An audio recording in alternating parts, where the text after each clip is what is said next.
Kedengaranlah kepada Yitro, imam di Midian, mertua Musa, segala yang dilakukan Allah kepada Musa dan kepada Israel, umatnya, yakni bahwa Tuhan telah membawa orang Israel keluar dari Mesir. Lalu Yitro, mertua Musa, membawa serta Zipora, istri Musa, yang dahulu disuruh Musa pulang. Dan kedua anak laki-laki Zipora, yang seorang bernama Gersom, sebab kata Musa, "Aku telah menjadi seorang pendatang di negeri asing." Dan yang seorang lagi bernama Eliezer, sebab katanya, "Allah Bapakku adalah penolongku dan telah menyelamatkan aku dari pedang Firaun." Ketika Yitro, mertua Musa, beserta anak-anak dan istri Musa sampai kepadanya di padang gurun, tempat ia berkemah dekat gunung Allah, disuruhnyalah mengatakan kepada Musa, "Aku mertuamu Yitro, datang kepadamu, membawa istrimu beserta kedua anaknya." Lalu keluarlah Musa menyongsong mertuanya itu. Sujudlah ia kepadanya dan menciumnya. Mereka menanyakan keselamatan masing-masing, lalu masuk ke dalam kemah. Sesudah itu, Musa menceritakan kepada mertuanya segala yang dilakukan Tuhan kepada Firaun dan kepada orang Mesir, karena Israel dan segala kesusahan yang mereka alami di jalan dan bagaimana Tuhan menyelamatkan mereka. Bersukacitalah Yitro tentang segala kebaikan yang dilakukan Tuhan kepada orang Israel, bahwa ia telah menyelamatkan mereka dari tangan orang Mesir. Lalu kata Yitro, "Terpujilah Tuhan yang telah menyelamatkan kamu dari tangan orang Mesir dan dari tangan Firaun. Sekarang aku tahu bahwa Tuhan lebih besar dari segala Allah, sebab Ia telah menyelamatkan bangsa ini dari tangan orang Mesir. Karena memang orang-orang ini telah bertindak angkuh terhadap mereka." dan Yitro, mertua Musa, mempersembahkan korban bakaran dan beberapa korban sembelihan bagi Allah.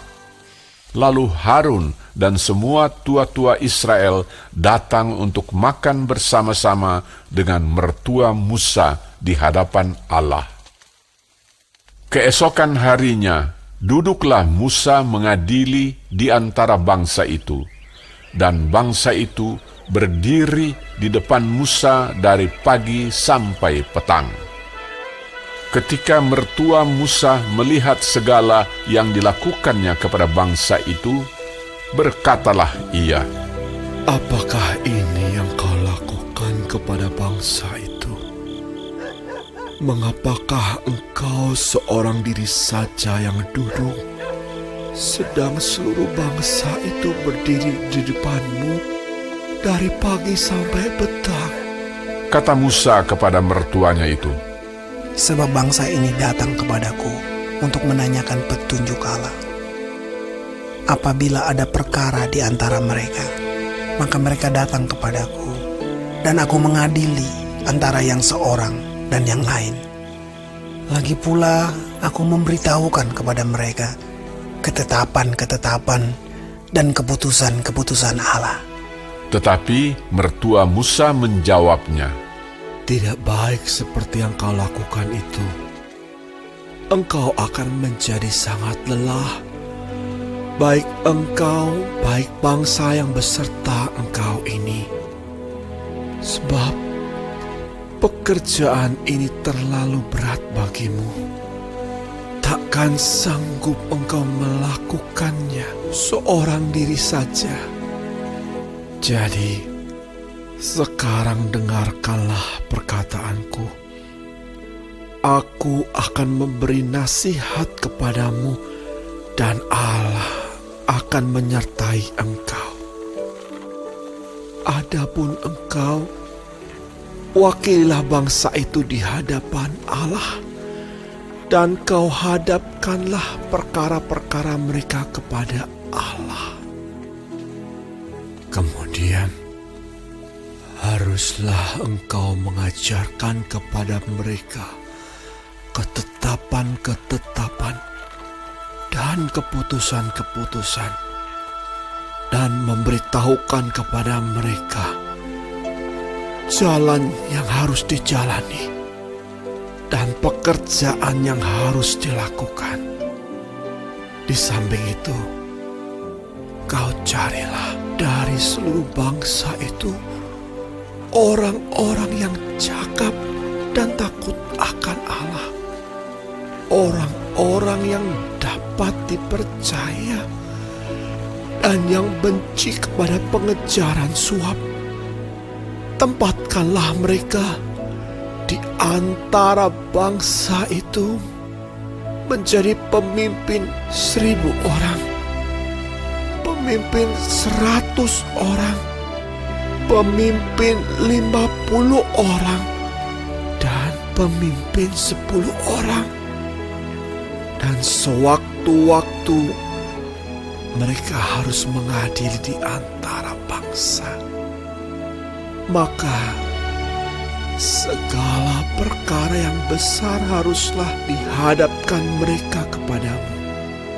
Tetapi segala perkara yang kecil diadili mereka sendiri. Dengan demikian, mereka meringankan pekerjaanmu, dan mereka bersama-sama dengan engkau turut menanggungnya.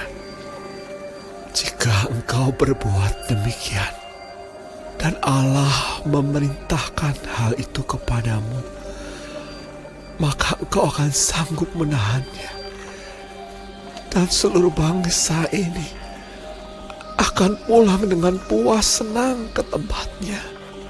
Musa mendengarkan perkataan mertuanya itu, dan dilakukannya segala yang dikatakannya. Dari seluruh orang Israel, Musa memilih orang-orang cakap dan mengangkat mereka menjadi kepala atas bangsa itu, menjadi pemimpin 1.000 orang, pemimpin 100 orang, pemimpin 50 orang, dan pemimpin 10 orang. Mereka ini mengadili di antara bangsa itu sewaktu-waktu. Perkara-perkara yang sukar dihadapkan mereka kepada Musa, tetapi perkara-perkara yang kecil diadili mereka sendiri. Kemudian Musa membiarkan mertuanya itu pergi, dan ia pulang ke negerinya.